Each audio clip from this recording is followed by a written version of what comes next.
ये चैप्टर छोड़ देता हूँ या ऐसे कर लेता हूँ, तो ये एक टॉपिक छोड़ देता हूँ। तो देखो, नीट का पेपर हो, जेईई मेन का पेपर हो, पेपर बहुत ही अनप्रेडिक्टेबल है। आता सिलेबस से ही है, ठीक है ना? सारे सवाल सिलेबस से ही आएंगे, लेकिन पेपर का पैटर्न क्या होगा, कहां से क्वेश्चंस आएंगे, ये बहुत अनप्रेडिक्टेबल है। लेकिन अनप्रेडिक्टेबल पूरा पेपर होता है। अगर आप उस पेपर का 45 क्वेश्चंस में से आप देखेंगे 30, 35, 40 क्वेश्चन कहां से आएगा, तो बेटा हर चैप्टर में कुछ इंपॉर्टेंट टॉपिक है और कैसे सवाल बन सकते हो पीवाईक्यू बेस्ड है। नीट 2025 में भी आप मुझे इतना बता दो कि 60-70% पेपर पीवाईक्यू बेस्ड था। 60% पेपर, 60% पेपर, वो 60% पेपर जो पहले कर लेगा टाइम लिमिट के साथ, उसी का सिलेक्शन। तो मैं आपको 2-3 बातें करना चाहता हूं बस, कि कंप्लीट सिलेबस में कोई चैप्टर, कोई भी टॉपिक गलती से भी स्किप मत कर। कोई भी चैप्टर, कोई भी टॉपिक गलती से स्किप मत कर। अगर तुम्हारा कोई टॉपिक छूटा हुआ है या कोई टॉपिक हट जा रहा है, तो उसका कम से कम बेसिक बात पढ़ो। अब पूरे सिलेबस पे आपने पीएचडी किया है, बहुत अच्छी बात है, लेकिन कोई एक चैप्टर पे आपको पीएचडी करने का समय नहीं है, उसको अच्छे से कर लो, बड़े आराम से रिसेंटली उसको कवर करो। उसमें नहीं टाइम मिल रहा है तो कम से कम फॉर्मूला पर बेस पीवाईक्यू कर लो। टाइम नहीं मिल रहा, तो आपकी बात बोल रहा हूं मैं। मान लो हो सकता है कि आपके 2-3 चैप्टर छूटे हुए होंगे या बैकलॉग होगा, तो यहां से परेशान नहीं होना। आपका सिलेक्शन बिल्कुल हो सकता है, लेकिन बशर्ते क्या है कि आप बाकी के चैप्टर बहुत अच्छा करो और ये वाला आप बहुत अच्छे से बेसिक फॉर्मूला और पीवाईक्यू लगा लो। अगर वो चैप्टर छूटा हुआ है तो कोई भी चैप्टर छूटा हुआ है, ठीक है, कोई भी चैप्टर छूटा हुआ है। दूसरी बात, पीवाईक्यू पैटर्न आज भी बहुत रिलेवेंट है। कई लोग सोचते हैं कि पीवाईक्यू पैटर्न हमें नीट के पीवाईक्यू करने चाहिए कि नहीं करने चाहिए। आपको सबसे पहले रिवीजन थ्योरी का करके नीट के पीवाईक्यू पे कमांड कर लेना चाहिए। और जब आप करोगे नीट के पीवाईक्यू पे कमांड, तो आपको लगेगा कि अरे यार क्या ही सवाल है। 90% सवाल नीट के पीवाईक्यू एकदम बेसिक लेवल के होते हैं, जो हमने क्लास में कवर किए हैं, एकदम स्टार्टिंग वाले सवाल आपको कराए, ठीक है। तो अच्छे से पहले नीट के पीवाईक्यू 100% कवर करो। 60% पेपर, 65% पेपर यही से आएगा। देखो, कभी भी मैं जब कहता हूं कि देखो अगर मोमेंट ऑफ इनर्शिया है तो रोटेशनल मोशन है, तो रोटेशनल मोशन में मोमेंट ऑफ इनर्शिया के सवाल आने की प्रोबेबिलिटी बहुत हाई है।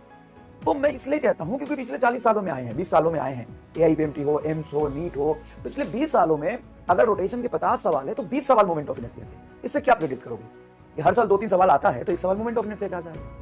तो ये मैं नहीं बोल रहा हूं, ये तुम भी देख सकते हो पीवाईक्यू का पैटर्न। तो सबसे ज्यादा प्रोबेबल और हाईली प्रोबेबल क्या है, उस कंटेंट को आपको सेग्रीगेट करना पड़ेगा, नहीं तो 45 में से 45 करने के चक्कर में आप 45 में से 30 भी नहीं कर पाएंगे। शायद आप मेरी बात समझ पा रहे होंगे, शायद आप मेरी बात समझ पा रहे होंगे। 45 के 45 करने के चक्कर में शायद आप 45 में से 30 भी नहीं कर पाएंगे। वहां पे एग्जाम प्रेशर और टाइम मैनेजमेंट की वजह से। तो मैं बस कह रहा हूं कि तरीका समझो, अपनी पढ़ाई को 2 पार्ट में बांटो। सबसे पहली बात समझ के, कोई भी चैप्टर, कोई भी टॉपिक स्किप नहीं करना। नीट के पीवाईक्यू पे पूरा चैप्टर रिवीजन करते के साथ साथ लगा लो, ठीक है। उसके बाद लैंग्वेज लेंदी वाले सवाल बहुत हो सकते हैं। देखो, ये नीट का पेपर है, नीट के पेपर में मैथमेटिकल टफ अगर बहुत सवाल आ गया, जैसे लास्ट ईयर भी 2-3 क्वेश्चन थे, उस 2-3 क्वेश्चन में आपको 2-3 मिनट लग जाएगा। तो पहले अटेम्प्ट करके तुम अपना 2-3 मिनट खराब कर लोगे, तो उसमें तुम्हारा टाइम चला जाएगा, बाकी पर प्रेशर बन जाएगा, और लास्ट के क्वेश्चन में हो सकता है इतना प्रेशर बन जाए कि वहां पे आप सिली मिस्टेक कर दो आसान सवाल। तो आसान हुआ टफ करने में एक सवाल करने में 4 नंबर ही मिलता है। तो आप सबसे पहले नीट के पीवाईक्यू पे कमांड कर लीजिए। 50-60% पेपर वहां से आएगा ही आएगा, चाहे कितना भी टफ हो जाए, लेकिन सिलेबस से तो क्वेश्चन बनेगा। 50-60% वहां से बन ही सकता है, ठीक है। लैंग्वेज वाले क्वेश्चन की प्रैक्टिस बहुत करना है। इसके लिए मैंने क्लास में बहुत सारे लैंग्वेज वाले कराए हैं, आपको संघर्ष असाइनमेंट दिए हैं, और मैं क्वेश्चन सीट आपको दूंगा। अभी रुक जाइए, आप सिलेबस करिए, उसके बाद सारी प्लानिंग है, टेस्ट देना है आपको। जेईई मेन के मैंने बहुत सारे क्लास में सवाल कराए और असाइनमेंट दिए हैं। तो कम से कम आप जेईई मेन का असाइनमेंट कर लीजिए, जेईई मेन के असाइनमेंट कर लीजिए। जो असाइनमेंट मैंने जेईई मेन पे बेच दिए हैं, उसमें जेईई मेन लिखा हुआ है, वो कर लीजिए, ठीक है। ठीक है, कितने ईयर के पीवाईक्यू? 10 ईयर के तो करने ही है मिनिमम, आप 12-13 के कर लो। Revision theory based concept formula को मल्टीपल टाइम्स लिख के रिवाइज करो। जैसे मैं बोलूं कि वर्क एनर्जी पावर चैप्टर है, तो वर्क एनर्जी पावर में work done by constant force, work done by variable force, work energy theorem, spring force का work done, conservation of mechanical energy, conservative non conservative force, potential energy concept, spring potential energy, gravitational potential energy, COM का concept कब लगता है, सीओमी के 1-2 सवाल, और power का concept मुश्किल से एक पेज में आप 4-5 बार लिख के प्रैक्टिस करो, ठीक है। और सबसे इंपॉर्टेंट बात, टाइम लिमिट के साथ टेस्ट दो, वो भी फुल सिलेबस। अभी नहीं दोगे तो कम से कम 5-7 दिन बाद आपका पेपर कंप्लीट हो जाएगा। तो फुल सिलेबस आपको टेस्ट देना है टाइम लिमिट के साथ। होता क्या है कि आप घर पे तो बहुत आराम से करते हो, लेकिन टाइम लिमिट के साथ आप ये नहीं कर पाते। तो टाइम लिमिट के साथ अब यहाँ पे पेपर 2 तरीके के आपको देने चाहिए। एक पेपर जो नीट 2024 के पैटर्न वाला हो, और एक पेपर जो थोड़ा टफ। तो ये दोनों तरह के पेपर मैं आपको सिलेबस कंप्लीट हो जाने के बाद प्रोवाइड कराऊंगा, जिससे हर तरह के आप पेपर की प्रैक्टिस बहुत अच्छे से कर पाए, ठीक है। डूइंग सिंस स्टार्टिंग, अगर आपने वो किया है तो आप नीट में, देखो बेटा गलत मत लेना, अदरवाइज मत लेना।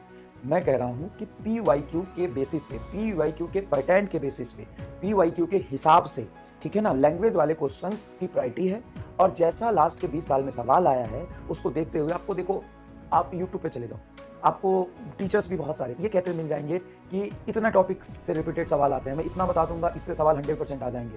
तो वो आप भी कह सकते हो, टीचर ही नहीं। आप एक बात बताओ, डी ब्रॉगली के वेवलेंथ के सवाल हर साल आते हैं कि नहीं? अब हो सकता है इस साल ना आए, लेकिन पिछले 20 साल में आए, तो आपका दिमाग क्या कहता है? हो सकता है आ भी जाए, है ना। हो सकता है आज 20 साल में 20 सवाल आए डी ब्रॉगली वेवलेंथ के, फोटो इलेक्ट्रिक फेंके 20 साल में 20। तो ऐसे कुछ टॉपिक हैं, उसको आपको करने चाहिए, ऐसा नहीं कि अवॉइड कर दो। आपको सब कुछ पढ़ना है, मैंने यही लिखा है, सब कुछ डिटेल में पढ़ना है, मैंने यही लिखा है। लेकिन सब कुछ डिटेल में पढ़ते पढ़ते एक प्रायोरिटी होती है, पहले क्या करना है। अब सब कुछ डिटेल में पढ़ने का मतलब ये हुआ कि कोई एक चैप्टर में हम पीएचडी करते रह गए और 4 चैप्टर मेरा छूट गया। तो बताओ ये कितना डेंजरस होगा आपके लिए, कितना डेंजरस होगा आपके लिए। तो मैं कह रहा हूं कि आपको सारे टॉपिक सब पे पीएचडी करना है, खूब सारे लैंग्वेज वाले क्वेश्चंस करने हैं, टाइम लिमिट के साथ टेस्ट देना है। लेकिन पैरेलली आपको यह भी ध्यान रखना है कि कौन सा सबसे इंपॉर्टेंट टॉपिक है जिससे 20 साल में हर साल एक सवाल बना है। जैसे मैं यहां पे लिख दूं अगर डी ब्रॉगली वेवलेंथ, तो आपको ये तो पीएचडी करना चाहिए इस पे। अगर मैं लिख दूं फोटो इलेक्ट्रिक इफेक्ट, एटम, मैं लिख दूं एक्सीलरेशन ड्यू टू ग्रेविटी, हर साल एक सवाल बनता है एक्सीलरेशन ड्यू टू ग्रेविटी से, तो इन सब चैप्टर को आपको टॉपिक को ध्यान रखना है। मैं ये नहीं कह रहा हूं कि ये पढ़ के आप सेलेक्ट हो जाएंगे, लेकिन कम से कम ये करके आप ये तो हो जाएंगे कि ठीक है भाई, हमने अपना तैयारी का एक पार्ट 10% 20% हिस्सा लगा के इस पर हमने पीएचडी कर ली है। लैंग्वेज वाले के लिए मैं कह रहा हूं ना, मिस्टर फिजिक्स वाले पीडीएफ मैंने अपलोड करा दी और करा दूंगा।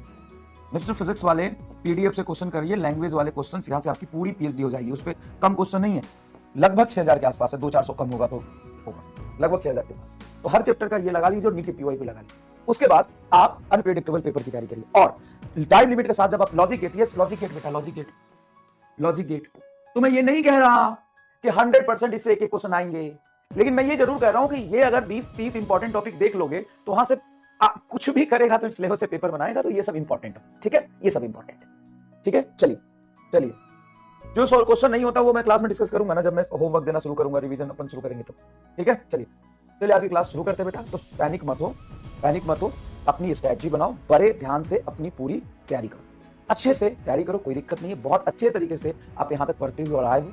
कॉन्फिडेंस रखो, डिमोटिवेट मत हो, डिस्ट्रैक्ट मत हो, फोकस से